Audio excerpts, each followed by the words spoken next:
তোমার সরকারি চাকরিজীবী ছেলের সাথে বিয়ে ঠিক হয়েছে, তুমি আমাকে ভুলে যাও। কি বলো সাদিয়া? তাহলে আমার কি হবে? সেটা তো আমি জানি না। এরকম সরকারি ছেলে তো আর হাতছাড়া করা যাবে না। তোমার মতো বেকার ছেলেকে বিয়ে করে আমার লাভ কি বলো? সাদিয়া, আজকে না হয় আমি বেকার, কিন্তু দুদিন পরে তো আর বেকার থাকবো না, তাই না? আমাকে ছেড়ে যাও না সাদিয়া। না হালকা, তোমার সাথে আমার সম্পর্ক রাখা সম্ভব না। আমি এখন অন্য কারো হব। আমাকে আর খুঁজে বেরিও না। আজকে সরকারি চাকরি করি না বলে আমাকে ছেড়ে গেলি না সাদিয়া। এর প্রতিশোধ আমি নিব 16 বছর পরে। চলো চলো, তোদের সেনা হতে হলে মন প্রাণ দিয়ে ঘাম ঝরাতে হইব। হালকা, তোমাকে সেনাবাহিনীতে স্বাগত। তুমি এখন দেশের গর্ব। অসংখ্য ধন্যবাদ স্যার। সাদিয়া, আমি বেকার ছিলাম বলে আমাকে ছেড়ে গেছিলে, এখন আমি সেনাবাহিনীতে আছি, এখন তো আর ফিরাই দিতে পারবো না। হালকা, তোমার কি মাথা খারাপ? আমি এখন সংসার করতেছি, আমার 16 বছরের একটা মেয়ে আছে, এখন আর তোমার কাছে ফিরা সম্ভব না। আরে তোমার কি মাথা খারাপ? আমি কেন তোমার বিয়ে করতে যাবো? আমি তোমার মেয়েকে বিয়ে করবো। এখন আমি সরকারি চাকরি করি, এখন তো আর না করতে পারবো না।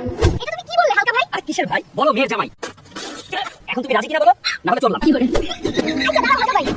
ও সরি, মেয়ের জামাই। দাঁড়াও, যাই না, আমি রাজি, তোমার সাথে আমার মেয়ের বিয়ে দেব। আইরে সাদিয়া, আর কত নিচে নাম্বার? সরকারি ছেলে পাইলে তোমাদের মাথায় কাজ করে না, সরকারি চাকরি শুনলেই তোমাদের আউট হয়ে যায়। দেখো বন্ধুরা, সরকারি চাকরি করে গার্লফ্রেন্ডকে কিভাবে জবাব দিলাম। তাই ভেঙে না পড়ে নিজের ক্যারিয়ারে ফোকাস দাও। ক্যারিয়ার ঠিক থাকলে শুধু সাদিয়া না, সাদিয়ার 14 গোষ্ঠী তোমার পায়ে পড়বে। ভিডিও কেমন লাগলো জানাও আর সাবস্ক্রাইব করে দাও।